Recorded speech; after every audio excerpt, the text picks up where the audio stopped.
있는 거예요. 여러분, 선교사들이 왜 우리나라에 와서 병원을 왜 세웠어요? 선교사들이 와서 왜 학교를 세운 거예요? 세운 목적이 뭐예요? 병원을 세운 목적이 뭐예요? 환자 치료하려고? 문맹률 낮추려고? 그런 게 아닌 거예요. 그것을 통해서 성경을 가르치고, 그것을 통해서 그 사람들이 거기 찾아오는 사람들에게 예수 그리스도의 복음을 전하려고 한 거예요. 오늘날 많은 이 기독교 기관들이 하는 일들이 보면 복음 없이 복지 사업을 하는 거예요. 복음 없이. 뭐 지역 아동센터를 한다. 열심히 합니다. 근데 그 지역 아동센터를 통하여서 구원받은 아이들이 몇 명이나 있는 거예요. 그 일을 못하는 거예요. 그냥 정부 보조 받아가지고 그 돈을 어떻게 쓸까? 정부 보조를 어떻게 하면 더 받을까? 이러면서 주객이 전도되는 거예요. 우리도 마찬가지입니다. 하나님 앞에 나가 우리가 예수 그리스도의 이름을 부르며 믿음의 사람으로 하나님 앞에 서 있는데 이거 모든 걸 다 내려놓고 뭐 다른 것은 너무너무 바빠가지고 나와 하나님 사이에 있는 심각한 죄의 문제를 해결하지 못하고 그냥 겉으로 신앙생활을 하는 것처럼 보이는 거예요. 근데 어느 날부턴가 내 마음에 구원의 감격이 사라졌어요. 구원의 기쁨이 사라졌어요. 하나님을 아는 구원의 감격이 사라졌어요. 이거 심각한 문제입니다. 아무리 일을 많이 하면 뭐합니까? 해적선에서 아무리 일 열심히 해봤자 뭐합니까? 잡히면 사형입니다. 주를 떠나서 우리가 모든 열심히 일하는 모든 것은 다 악하다고 그랬어요. 믿음이 없이 행하는 모든 것은 다 악한 거예요. 그러니까 여러분, 내가 하나님의 일을 열심히 하고 교회에서 운영하는 선교회에 있고 교회에서 운영하는 뭐 주간복지센터에서 내가 일을 하고 교회에서 일하는 재가복지센터에서 내가 일을 한다고 해도 소용이 없는 거예요. 무엇과 상관이 없으면 내 죄를 회개하지 않고 있으면 아무 상관이 없는 거예요. 이거 진짜 심각한 문제입니다. 많은 사람들은 그냥 교회 와서 왔다 갔다 하면 구원받고 그냥 교회 오기만 하면 천국 저절로 가는 줄 알아요. 절대 그렇지 않습니다. 물과 성령으로 거듭나지 않으면 하나님의 나라에 들어갈 수가 없는 거예요. 니고데모는요, 바리새인이었어요. 유대인 중에 유대인이었어요. 이스라엘의 랍비였어요. 탁월한 사람이죠. 사내들은 공의의 회원이었어요. 오늘날로 치면 국회의원직과 판사직을 겸용한 사람들이 사내들은 공의의 회원이었어요. 얼마나 강력한 권세와 명예와 또 종교 엘리트였습니까? 그런데 그가 예수님을 찾아와서 그러는 거예요. 선생님, 하나님이 당신과 함께하지 않으면 당신을 통해서 이런 일이 일어날 수 없습니다. 니고데모가 뭐라고 그렇게 대답하니까 예수님이 뭐라고 합니까? 네가 물과 성령으로 거듭나지 않으면 하나님의 나라에 들어갈 수 없느니라. 그 니고데모의 갈등, 니고데모가 아무리 종교적인 열심을 가지고 하나님을 섬긴다라고 섬기는데 마음에 뭐가 없어요? 확신이 없는 거예요. 마음에 하나님 주신 평강이 없는 거예요. 여러분, 마음에 평안이 있으십니까? 하나님 주신 평안이 있습니까? 하나님 주신 기쁨이 있습니까? 이게 있으면요, 그 어떤 어려움이 우리에게 닥쳐오고 불어닥쳐도요, 든든히 서 있습니다. 그 히브리서 11장엔 뭐라고 얘기합니까? 우리가 믿음 때문에 뭐 이렇게 토구를 파고 거하기도 하고 이 짐승의 가죽을 옷이 없어가지고 짐승을 잡아서 그 가죽으로 옷을 해 입고 여기저기 숨고 도망가고 그렇게 살았는데도 이 세상이 그런 사람들을 감당할 수 없다라고 얘기했어요. 왜냐하면 그것이 믿음의 사람이기 때문에 그래요. 오늘날도 저 카타콤이 있는 터키 지역이라든가 이런 지역에 가보면요, 그 바위를 파가지고요, 그 속에서 죽은 사람들의 화석이 지금까지도 있대요. 나오면 죽으니까 그냥 굴 파고 들어가서 예배들이 다 죽은 거예요. 나오면 죽으니까. 그 로마 사람들 생각에는 지옥이 어디냐면 땅속에 있다라고 생각을 한 거예요. 그래서 무덤까지는 조사를 안 하는 거예요. 무덤으로 도망가면 내쌌던 거죠. 지옥에 들어갔다라고 본 거예요. 그렇지만 나오면 죽이겠다고 무덤 앞에 지키고 있는 거예요. 못 나가는 거예요. 죽을 것 같으니까. 무덤에서 다 죽은 거예요. 여러분, 이렇게 사는 믿음의 사람들을 어떻게 이 세상 사람들이 이깁니까? 천국에 대한 확신이 있고 하나님의 나라에 대한 확신이 있는 사람 어떻게 이겨요? 그래서 온전한 회개가 온전한 시작의 출발점이라는 거예요. 여러분, 이 말씀은요, 시편 51편의 말씀은 다윗이 그의 충성된 신하 우리야 장군의 부인 바세바와 간음하고 바세바가 임신하고 그 밧세바의 남편인 우리야를 전쟁에서 살인 모의해가지고 죽이고 이 부인을 자기 아내로 택하였을 때 나단이라는 선지자가 와가지고 다윗을 책망하는 거예요. 그때 이 나단의 책망을 듣고 하나님 앞에서 회개할 때 고백했던 시가 바로 오늘 우리가 읽은 시편 51편입니다. 보십시오. 먼저 온전한 회개가 있어야 올해를 보내고 새해를 맞이할 수 있다라고 말합니다. 회개는 나의 잘못을 인정하고 고백하는 데서 시작하여 심령이 새로워지는 은혜와 변화된 삶으로 완성이 됩니다. 첫 번째 우리가 아는 회개입니다. 함께 읽어볼까요? 1절부터 9절까지입니다. 시작. 하나님이여 주의 인자를 따라 내게 은혜를 베푸시며 주의 많은 긍휼을 따라 내 죄악을 지워 주소서. 나의 죄악을 말갛게 씻기시며 나의 죄를 깨끗이 제하소서. 물은 나는 내 죄가를 아오니 내 죄가 항상 내 앞에 있나이다. 우리가 신앙 양심이 올바른 사람이라면 우리는 하나님 앞에서 항상 내가 죄를 짓는 죄인이라는 것을 인정 안 할 수가 없어요. 인정 안 할 수가 없어요. 지금 그 얘기를 하고 있는 겁니다. 요한일서 1장 8절에는 만일 너희가 죄 없다 하면 너희가 스스로 거짓말하는 자라고 그랬어요. 저희 이제 아버님이 이미 돌아가셔서 천국에 가셨는데 제가 시골에 가서 우리 아버님께 전도를 했어요. 아버지, 모든 사람은 죄인입니다. 회개하고 예수 믿어야 구원을 받고 천국에 가십니다. 저희 아버님 저보고 그러는 거예요. 야, 내가 솔직히 얘기하는데 이 동네 우리 교회 이 동네 이장로 있잖아. 있죠. 내가 이장로보다는 착하게 산다. 이장로는 천국에 못 갈지 몰라도 착하게 산 나는 갈 수 있다. 그러시는 거예요, 우리 아버지. 아버지, 그럼 죄를 안 지셨습니까? 그랬더니 나는 남한테 해 끼치는 일을 그런 죄를 진 적이 없다. 이렇게 얘기를 하시는 거예요. 제가 아니 아버지 엊그제 약주 한 잔 드시고 옛날에 아버지 보고 보증서라고 했다가 돈 떼먹고 도망간 놈 막 욕하고 그러던데 성경에는요 형제를 보고 나가라고 욕하는 사람도 지옥에 간다고 그랬어요. 그것도 죄예요. 그랬더니 하고 아무 말씀도 안 하시는 거예요. 결국에는 이제 예수님을 믿고 세례를 받으시고 침상에서 돌아가셨는데 이와 같은 거예요. 사람들이 죄를 죄로 인정하지 않아요.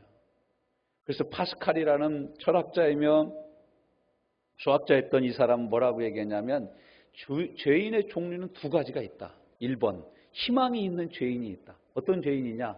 자기가 죄인인지를 아는 죄인이 희망이 있대요. 희망이 없는 죄인이 있는데 어떤 죄인이냐? 자기가 죄인인지도 모르는 죄인이라는 거예요.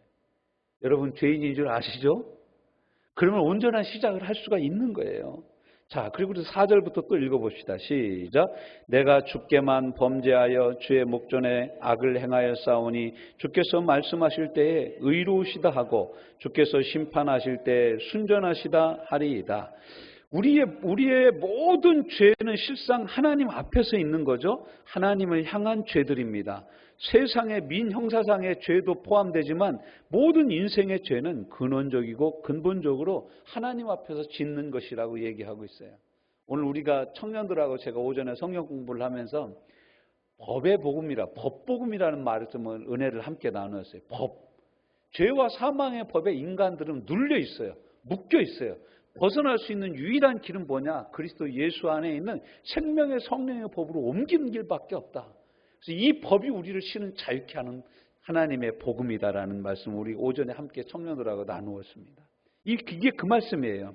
그러면서 5절에 뭐라고 얘기합니까? 같이 읽습니다. 시작. 내가 죄악 중에서 출생하였으며 어머니가 죄 중에서 나를 잉태하였나이다. 여러분은 죄를 어디까지 보고 계십니까? 이 다윗은요, 기도하는 중에 성령의 감동으로 자기가 언제부터 죄인이라는 것을 깨달았어요? 엄마 뱃속에서 잉태될 때부터 내가 죄인이라는 걸 깨달았어요. 야, 여러분 이제 기독교 신학의 기초를 놓았던 성 어거스틴이라는 사람이 있습니다. 이분은 어느 죄까지 그 어거스틴 회고록에 보면 어디까지 이 사람이 참회록에 보면 회개를 했냐면 어렸을 때 포도나무 밭에 가가지고 포도나무 몰래 따먹은 거, 포도 몰래 따먹은 것도 회개하고 그러는데 뭐까지 회개하냐면 어렸을 때 엄마 젖 먹다가 엄마 젖꼭지 깨무는 것을 회개를 하는 거예요. 여러분 회개하셨나 모르겠네. 엄마 젖꼭지 깨무는 거 회개했습니까? 그때 생각이 안 나잖아요. 근데 영안이 열리고 하나님 보게 하시면요. 그때까지 보시는 거예요. 성경은 뭐라고 하냐면 우리가 언제부터 죄인이냐. 아담이 범죄한 이후 그때부터 우리가 죄인이라고 말씀하고 있습니다. 그래서 성경에 나타난 구약 성경과 신약 성경에 나타난 모든 믿음의 선배들, 탁월한 믿음의 선배들의 기도를 보면 항상 조상들의 죄도 회개하고 있습니다. 놀랍지 않아요? 느헤미야가 기도합니다. 하나님 아버지, 왼쪽에 우리 조상들이 하나님 앞에서 항상 범죄하여 싸우니 주여 용서하여 주옵소서. 이렇게 기도합니다. 이사야도 그렇게 기도해요. 예레미야도 그렇게 기도해요. 모든 하나님의 사람들이 조상적부터 지었던 죄들을 회개해요. 왜냐하면 내 죄가 거기서부터 시작되는 거예요.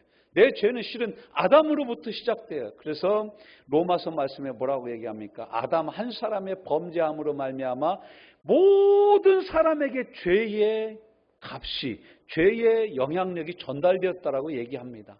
한 사람으로 말미암아 온 인류 가운데 죄가 들어온 것과 같이 또 다른 하나님이 보내신 한 사람은 예수 그리스도로 말미암아 그를 믿는 모든 사람에게 미치는 의인이 차별이 없느니라. 예수 그리스도를 믿는 모든 자에게 구원을 주시는 하나님의 은혜와 하나님의 구원은 차별이 없다라고 말씀하십니다.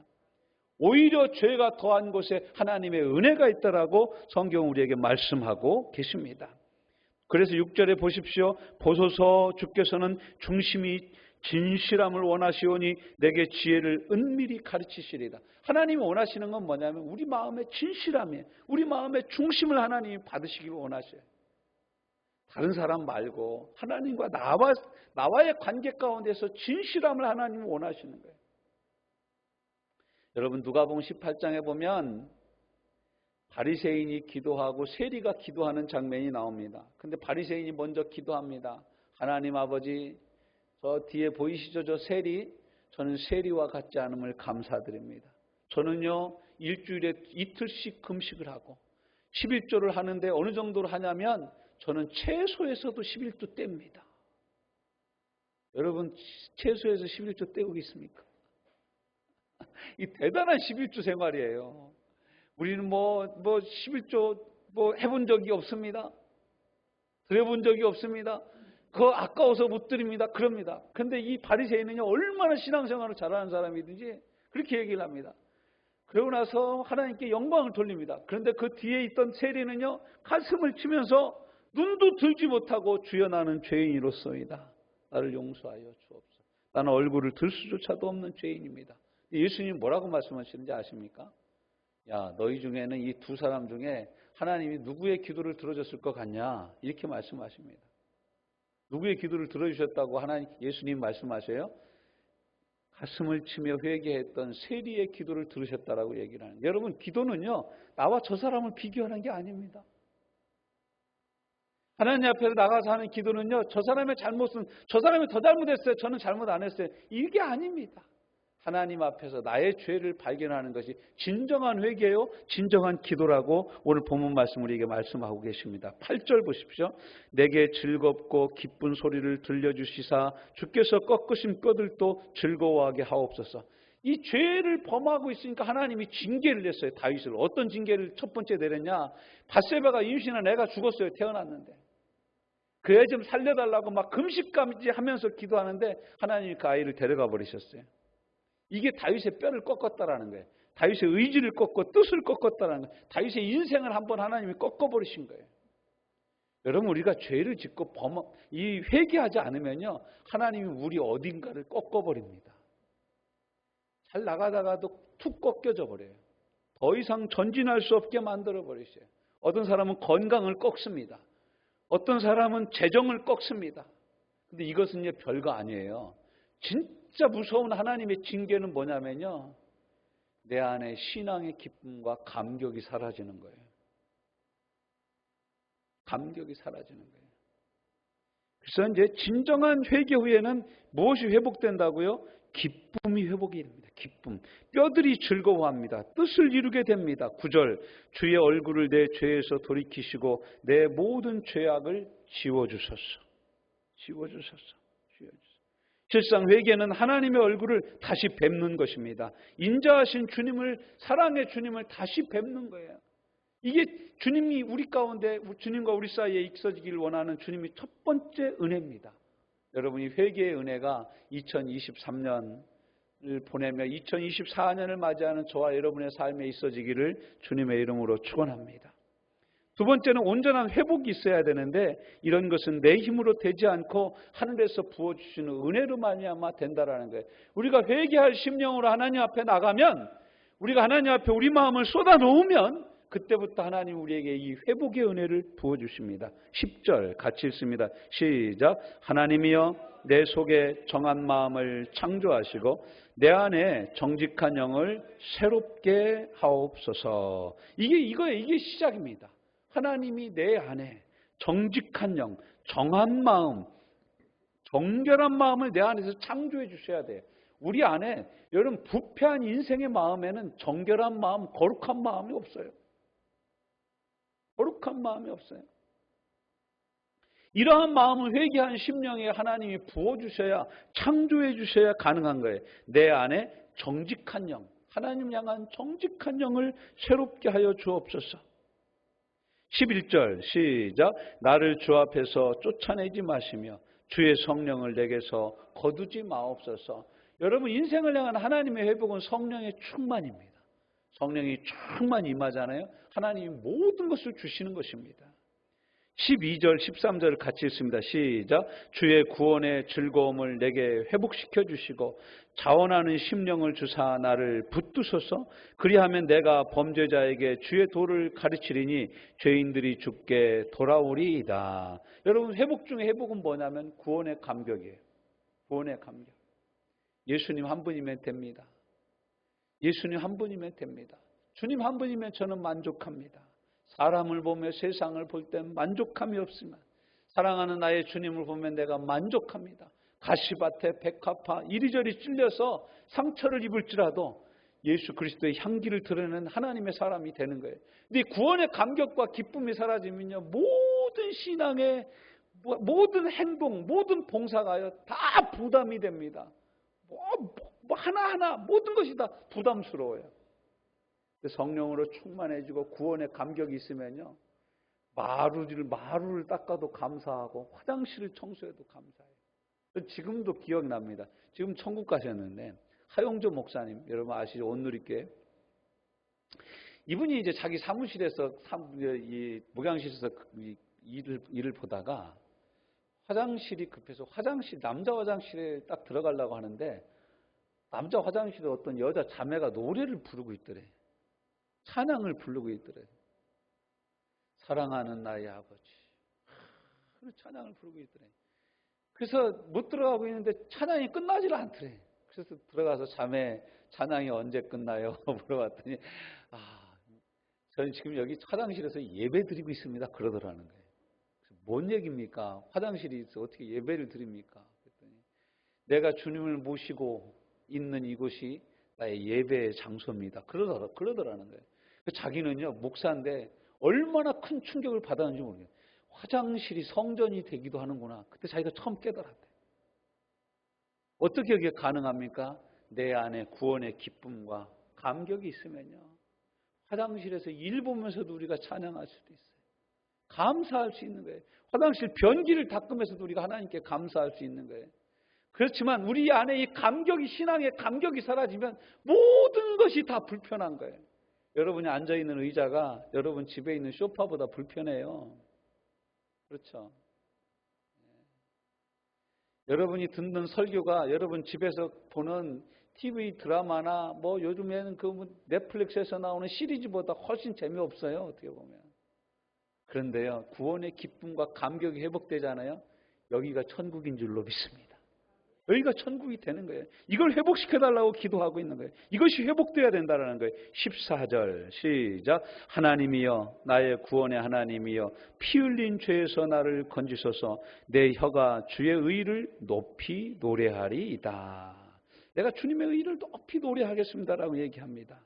그리고 온전한 찬송의 회복이 시작이 됩니다. 15절 시작. 주여 내 입술을 열어주소서. 내 입이 주를 찬송하여 전파하리이다.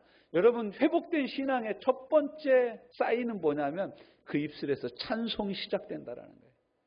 저는 가끔 우리 집사님들한테 전화할 때마다 참 은혜를 받습니다. 왜 은혜를 받냐면 전화를 해보면 컬러링이 복음송가야. 얼마나 은혜를 받는지 몰라요. 제게 은혜를 끼치고 싶으면 오늘부터 여러분 휴대폰 컬러링을 바꿔주시면 제가 은혜를 받습니다. 가끔 성도들이 타고 있는 승용차를 보면 거기 십자가가 이렇게 딱 달려 있어요. 그런 것이 은혜가 됩니다. 그런 것이 도전이 되는 거예요.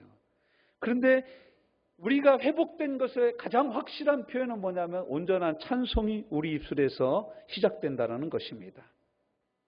자, 온전한 회복, 이것이 되어야 앞으로 나갈 수 있습니다. 우리는 지쳐서 주저앉아 있다가 인간적인 힘을 모조리 끌어다가 후반전에 억지로 뛰는 축구선수가 아닙니다. 마치 후반전에 새로 등용된 선수처럼 새 힘을 받아서 마치 처음 뛰는 선수처럼 펄펄 나는 선수로 뛸 수 있는 마치 그런 구장의 선수와 같이 2024년을 향하여 나갈 수 있는 힘은 어디서 나오냐? 회개하고 하나님이 부어주신 은혜로 말미암아 나갈 수 있습니다. 세 번째, 이럴 때 우리는 확신 가운데 하나님 앞으로 나갈 수 있는 것입니다. 시인의 고백을 봅시다. 회개 후 회복된 성도의 모습입니다.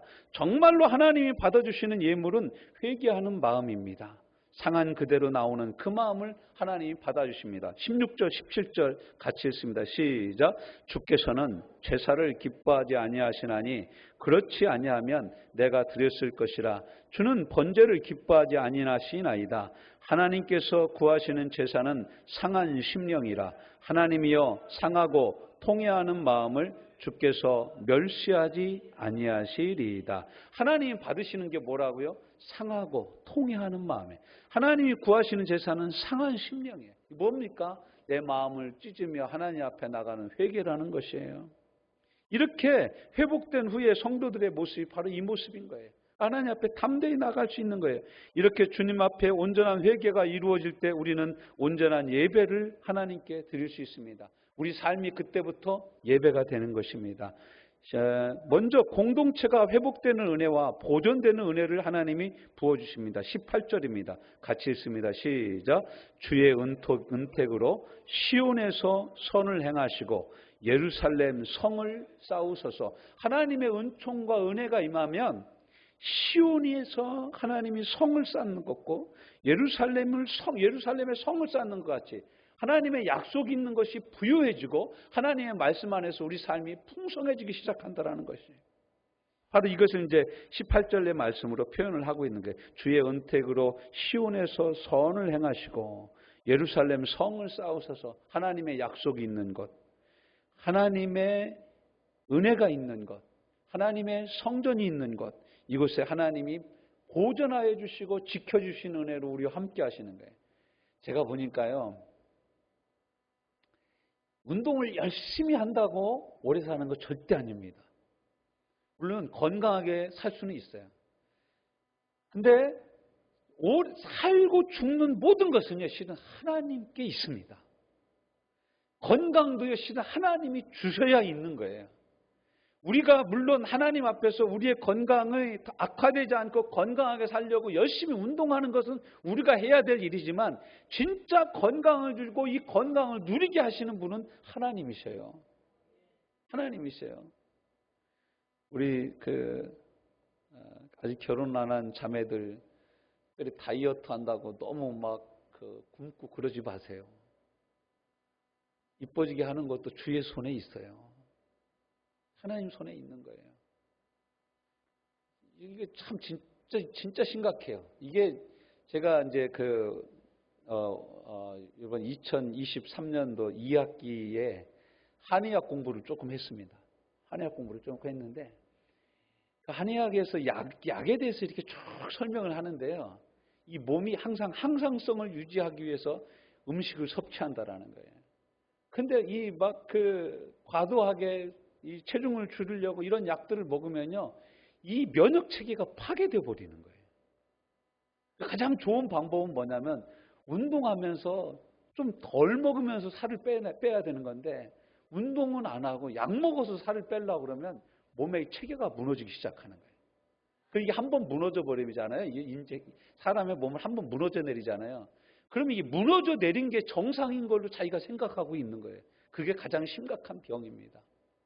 자가 면역 질환들이 그래서 나타나는 질병들이거든요. 그래서 이거 잘 먹어야 된다.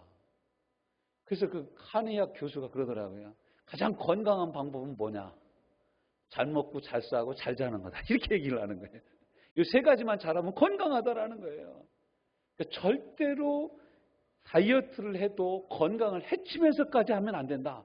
이런 얘기를 하시는 걸 제가 듣고 은혜를 받았습니다. 제가 그 강의를 들으면서 은혜를 받았어요. 공부를 너무 못해가지고 새로운 학기에는 공부를 할 수 있을지는 모르겠어요. 학점이 너무 안 나와가지고. 자, 그러나서 이제 19절에 뭐라고 말씀하시냐면 회개하여 온전한 모습으로 설 때 주님이 기뻐하신다라는 거예요. 19절, 그때에 주께서 의로운 제사와 번제와 온전한 번제를 기뻐하신다는 거예요. 이렇게 될 때 우리가 온전히 회개하고 성령으로 충만해지고 기쁘고 즐거운 마음으로 하나님 앞에 설 때 우리의 삶이 그때서야 회복되어지고 그때서야 우리는 온전한 새로운 시작을 할 수 있다라는 것입니다. 우리는 온전한 회개와 온전한 회복과 확신 그리고 드려지는 예배를 나누었습니다. 함께 기도하기를 원합니다. 성령님께서 우리의 기도를 들어주시고 우리의 기도를 인도하여 주시길 원합니다.